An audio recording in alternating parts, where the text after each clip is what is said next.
Roots technique या फिर approach एक तरह की ट्रीटमेंट अप्रोच है जो कि डेवलप की गई थी बाय मार्गरेट रूट की तरफ से।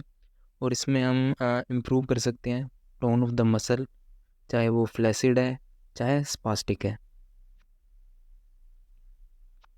इसमें रूट्स टेक्निक में एक चीज़ होती है ओंटोजेनिक डेवलपमेंट पैटर्न्स। ये pattern basically normal developmental patterns होते हैं और इन्हीं के बेसिस पे हम थेरेपी देते हैं पेशेंट को, इन्हीं के बेसिस पे हम ट्रीट करते हैं, चाहे वो स्पास्टिक है चाहे वो फ्लैसिड है। तो इस पैटर्न में 8 चीज़ें आती हैं। सबसे पहले सुपाइन विड्रॉल। जैसे कि स्टार्टिंग में पेशेंट बोल रहा हूँ, जैसे कि स्टार्टिंग में जो बच्चा है वो फ्लेक्स पोजीशन में होता है, तो ये वो पोजीशन है। उसके बाद आती है रोल ओवर। रोल ओवर का मतलब है कि साइड मतलब टूवर्ड द साइड लाइन, मतलब साइड में रोल करता है, ठीक है। इसके बाद आता है पाइवोट प्रोन या फिर प्रोन एक्सटेंशन भी बोलते हैं। इसमें जो बच्चा है वो पूरी फुल एक्सटेंशन में जाता है, नेक, शोल्डर, ट्रंक और लोअर एक्सट्रीमिटीज़ पूरी एक्सटेंशन में होती हैं और ये बहुत स्टेबिलिटी में और मोबिलिटी में हेल्प करता है। इसके बाद आती है नेक को कॉन्ट्रैक्शन, जिसमें कि एक्टिवेट होते हैं deep flexors as well as extensors of the neck. इसके बाद आती है ऑन एल्बो या फिर प्रोन ऑन एल्बो। इसमें हमारा वेट जो है वो पूरा अपर ट्रंक पे आता है, ठीक है, और एल्बोज पे आता है, एल्बो स्ट्रेच होती हैं। इसके बाद आता है ऑल फोर या फिर क्वाड्रिपुट पोजीशन, जिसमें कि बच्चा जो है अपने घुटनों पे और अपने हाथों पे क्वाड्रिपुट पोजीशन में आता है। इसके बाद धीरे धीरे आती है स्टैटिक स्टैंडिंग, जब पेशेंट जो है या फिर बच्चा जो है वो खड़ा होएगा, स्टैटिकली खड़ा होगा एक ही जगह पे, या फिर सहारा लेके या फिर अपने ही बैलेंस से। इसके बाद आती है वॉकिंग। तो ये 8 तरह के पैटर्न्स होते हैं जो कि हम बेसिस मान के चलते हैं, इन्हीं के ऊपर हम धीरे धीरे थेरेपी करते हैं, इन्हीं के बेसिस पे थेरेपी करते हैं रूट्स। इसके बाद रूट्स टेक्निक में 2 तरह की टेक्निक्स होती हैं, फ्लैसिड टेक्निक और इनहिबिटरी टेक्निक। जो फ्लैसिड होती है वो यूज़ होती है to improve the muscle tone of flaccid muscles, जो कि फ्लैसिड होंगे मसल्स उनके लिए यूज़ होती है। तो फ्लैसिड टेक्निक में सबसे पहले आती है टैक्टाइल स्टिमुलेशन। इसमें आगे 2 चीज़ें आती हैं, fast brushing and light stroking, ठीक है। तो फास्ट ब्रशिंग जो है वो हम स्किन पे करते हैं या फिर मसल पे करते हैं जिस मसल को हमने स्टिमुलेट करना है, ठीक है।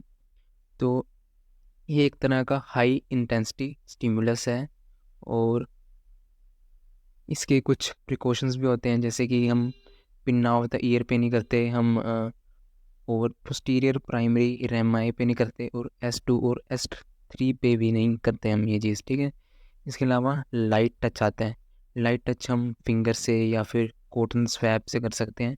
ये एक तरह का लो थ्रेशोल्ड रिसेप्टर होता है टू स्टिमुलेट फ्लैसिड मसल्स। इसके बाद आता है थर्मल फैसिलिटेशन। थर्मल फैसिलिटेशन में 2 चीज़ें आती हैं, ए आइसिंग और सी आइसिंग। ए आइसिंग जो होती है वो हम आइस क्यूब लेंगे और क्विक स्वाइपिंग करेंगे, मतलब क्विक स्वैप्स देंगे एट द डिज़ायर्ड मसल, ठीक है। और जो सी आइसिंग होती है ये होती है टू इंक्रीज़ द थ्रेशोल्ड, ठीक है।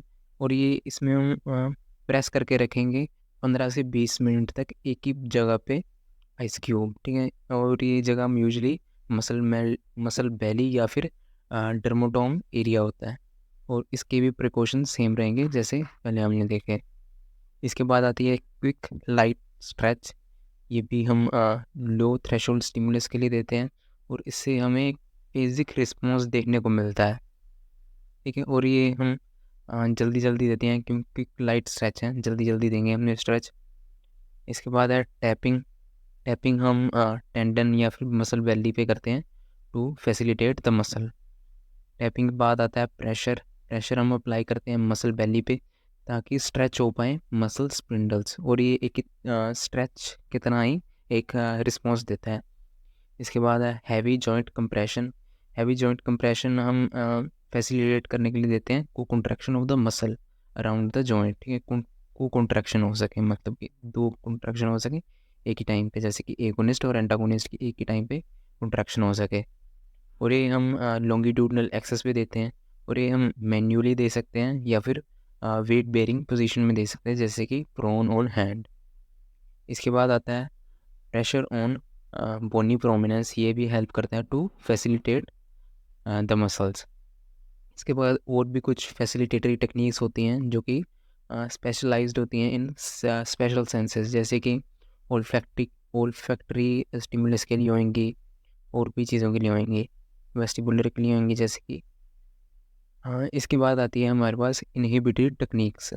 इनहिबिटरी टेक्निक्स जो होती हैं वो होती हैं to reduce tone of spastic muscles. इसमें आती है लाइट जॉइंट कंप्रेशन, जैसे कि फैसिलिटेटरी में था हैवी जॉइंट कंप्रेशन, इसमें है लाइट जॉइंट कंप्रेशन, ठीक है। ये होती है ताकि इनहिबिट हो सके टोन हमारी हाइपरटोनिक मसल्स में। इसके बाद आती है स्लो स्ट्रोकिंग, ये हम करते हैं posterior MI with firm and slow pressure, ठीक है। इससे क्या होता है कि इनहिबिट होती है टोन, और ये हम यूजुअली 3 से 5 मिनट तक करते हैं जब तक कि पेशेंट रिलैक्स नहीं हो जाता। इसके बाद है स्लो रोलिंग, जैसे कि सुपाइन से साइड लाइन में आना, इसे हम स्लो रॉकिंग मूवमेंट भी बोलते हैं।